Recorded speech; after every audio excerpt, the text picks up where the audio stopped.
Back to my channel Tamilagam TNPSC. So நம்ம நிலையில் பார்த்தீங்கன்னா டிஆர்பி டிஸ்ட்ரிக்ட் ரெக்ரூட்மெண்ட் பியூரோ மாவட்ட வாரியாக வந்து கால் பண்ணியிருந்தாங்க. அதுக்கான எக்ஸாமினேஷன் எல்லாருமே நல்லபடியாக எழுதியிருப்பீங்க.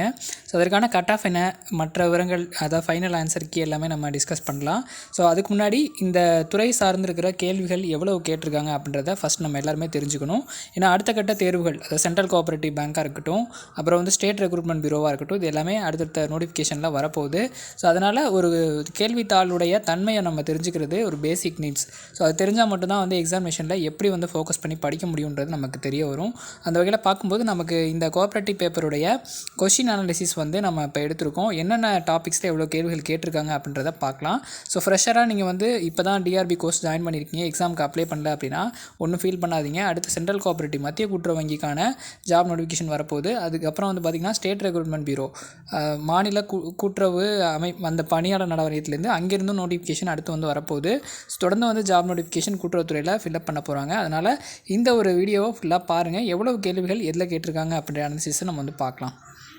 ஸோ தமிழ் பொறுத்தளவுக்கு 20 கேள்விகள் வந்து கேட்டிருக்காங்க.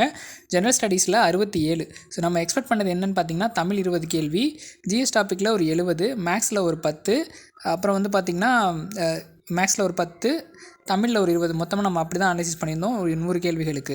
ஸோ இப்போ அப்படியே சேஞ்சஸ் ஆகி ஜென்ரல் ஸ்டடீஸில் 67, மேக்ஸில் ஒரு 12, கம்ப்யூட்டரில் 13 கேள்விகள் வந்து கேட்டிருக்காங்க. ஸோ கம்ப்யூட்டர் பேப்பர் 13 கேள்வி கேட்டிருக்காங்க. அதனால் ஃப்யூச்சரில் கம்ப்யூட்டர் சார்ந்திருக்கிற கேள்விகள் நல்லா வந்து படிங்க.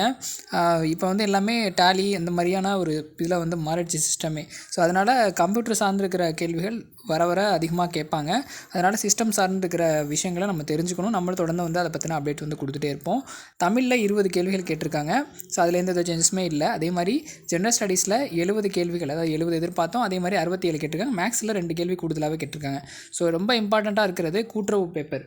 ஸோ அந்த கூட்டுறவு பேப்பரில் வந்து பார்த்திங்கன்னா 88 கேள்வி வந்து கேட்டிருக்காங்க. 100 கேள்வி நம்ம வந்து எக்ஸ்பெக்ட் பண்ணோம்.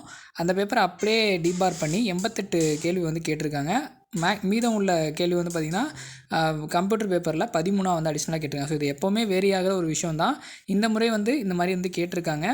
அடுத்த முறை சென்ட்ரல் கோஆப்ரேட்டிவ் பேங்க்லையும் இதே மாதிரியான ஒரு பேட்டர்னில் தான் எக்ஸாமினேஷன் வந்து கண்டக்ட் பண்ணுவாங்க. ஸோ கொஷின் பேப்பர் ரொம்பவே சூப்பராக எடுத்திருந்தாங்கன்றது தான் சொல்லணும். நிறைய பேருக்கு இந்த ஜிஎஸ் டாப்பிக்கில் பேசிக் டிஎன்பிசி படிக்கிறவங்க நல்லாவே வந்து பண்ணியிருப்பாங்க. ஜென்ரலாக உள்ள கேண்டிடேட்டும் ப்ரிப்பேர் பண்ணியிருந்தீங்கன்னா நல்லாவே ஈஸியாகவே அதை வந்து சால்வ் பண்ணியிருக்கலாம். ஸோ ஜென்ரல் ஸ்டடீஸும் மேக்ஸும் ரொம்பவே எளிமையாக இருந்தது. கோஆப்ரேட்டிவ் பேப்பர் மட்டும் கொஞ்சம் வந்து ஈஸின்னு சொல்ல முடியாது, கஷ்டம்னு சொல்ல முடியாது, நடுநிலைமையோடு இருந்ததுன்னு சொல்லலாம். ஏன்னா நிறைய கேள்விகள் எல்லாருமே சட்டத்தை பற்றி படிச்சிருப்பீங்க. கூட்டுறவு சட்டம் சார்ந்து இருக்கிற கேள்விகள் கொஞ்சம் கம்மியாக இருந்தது. இருந்தாலும் அந்த இயர் மற்ற கேள்விகள்லாம் கொஞ்சம் நல்லாவே கேட்டிருந்தாங்க.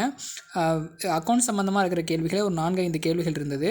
ஸோ அந்த கொஷின்ஸ்லாம் வந்து நம்ம அடுத்தடுத்த வீடியோவில் இதுக்கு முன்னாடி எப்படி கேட்டிருந்தாங்க, அடுத்தது வந்து எப்படி கேட்பாங்கன்றதெல்லாம் ஒரு அனாலிசிஸ் வந்து பண்ணலாம். ஸோ இதை வச்சு நம்ம ஒரு கெஸ்ஸிங்ஸ்க்கு வந்திருக்கலாம்.